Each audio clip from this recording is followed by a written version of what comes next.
Now, there's one thing that you'll learn in school life and whatnot. You keep your crushes and who you like hidden to yourself. Because if someone finds out, then that's just gonna be a whole heap of issues and messiness just going on. I learned that lesson real well back when I was in the 5th grade. I was in Jordan McClure Elementary School. Like I said in one of my previous videos, the school is torn down now. The school is up somewhere else. It's rebuilt brand new to fit the modern school stuff, whatever. But I remember this is when I was getting bullied. All the bullying and stuff was going on the bus and all that. And just I was just still typically a scary kid back then. But it was this girl that I used to have a crush on. I used to have a big thing for Mexican girls, a big thing. And I still like Mexican girls now, but just not as much. But I used to, this is when I was starting to hit puberty and stuff. When I was sitting there like, I was looking at women, I'm like, my mom was going and stuff. It just stuff I had no business thinking of. But we're gonna call the girl Naomi. Naomi, she was like I said, she was Mexican. She had this long hair. She always wore her hair in a ponytail. She kind of looked Asian. If you were from first glance, you would think, okay, this girl is Asian, but nah, she was full-blood Mexican. She used to, I think she used to ride my bus, or one of her friends did. But I don't know, but she was just real pretty to me. And I remember one day we was on our way to lunch. We're gonna call this dude Mackie. He was kind of a bully, but at the same time he wasn't. He was a cool kid back then, but he was always doing something to like get on to me or something, talk about me, this and that. He was mean, but at the same time he was a cool person.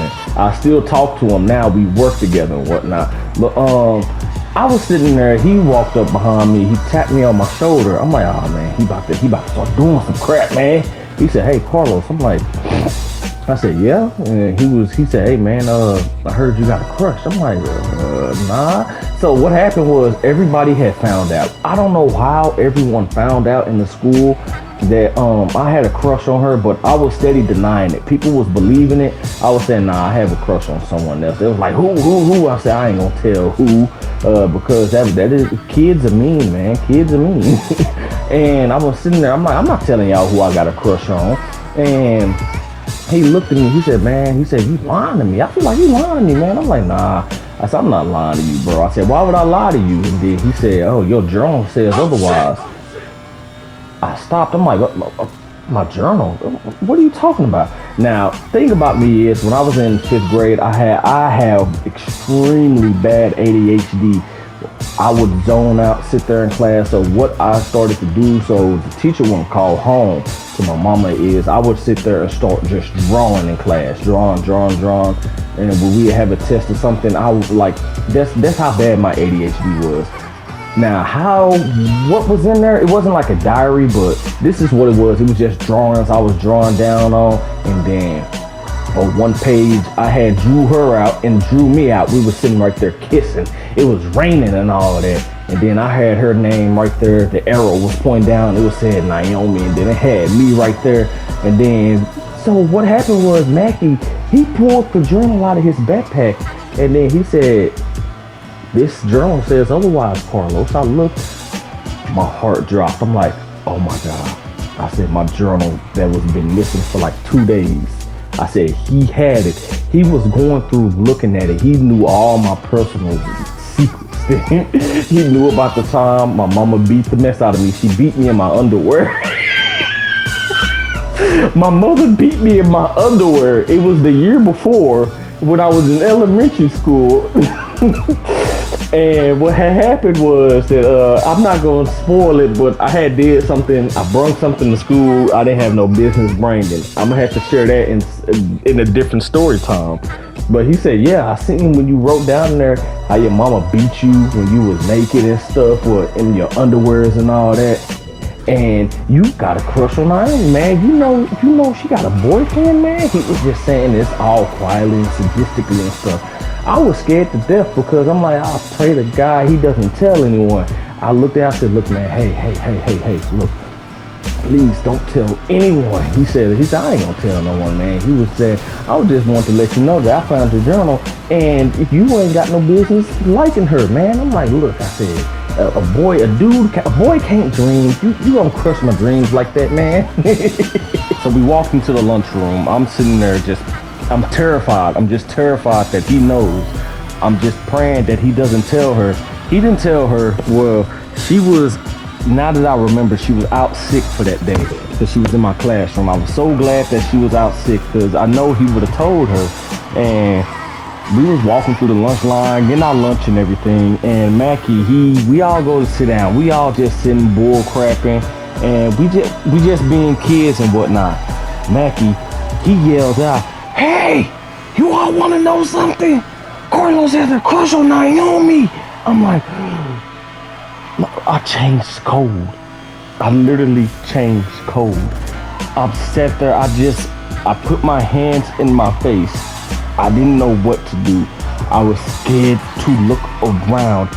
He started yelling at me, "You know she don't like you. She got a boyfriend.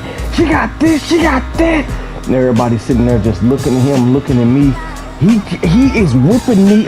He's just going in on me just for no reason at all. He said, "What? How can you like someone like that, huh? You know she ain't gonna like you back." I'm just sitting there, I'm like, please, bro, please don't. Please just spare me this embarrassment this one time.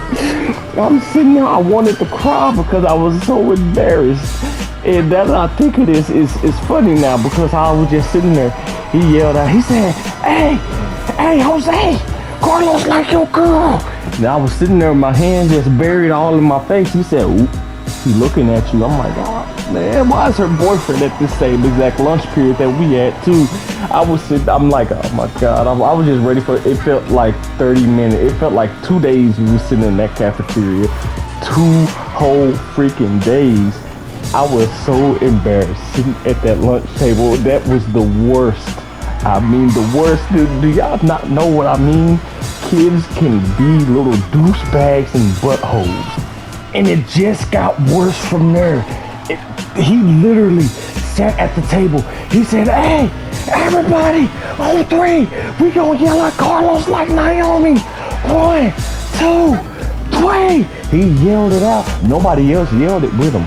I'm sitting there, I'm like, oh, thank God nobody else yelled it with him. I was so mad and so embarrassed from this situation. I'm like, I just wanted to sit there and, I don't know, I just wanted to curl up in the ball and just sit there on the ground and just rock back and forth, you know, like someone that lost their mind. But it was so terrible. I'm like, dude, this has to be the worst. I wouldn't wish this on my worst enemy because what he did to me was terrible. I don't wish that on no one. But I hope y'all enjoyed this story time. Be expecting more. Y'all hear this piece of paper in my hand? This is stuff I got written down for the next few story times. So we just getting crunk up with this bad boy. And I will see you guys in the next one. Peace out.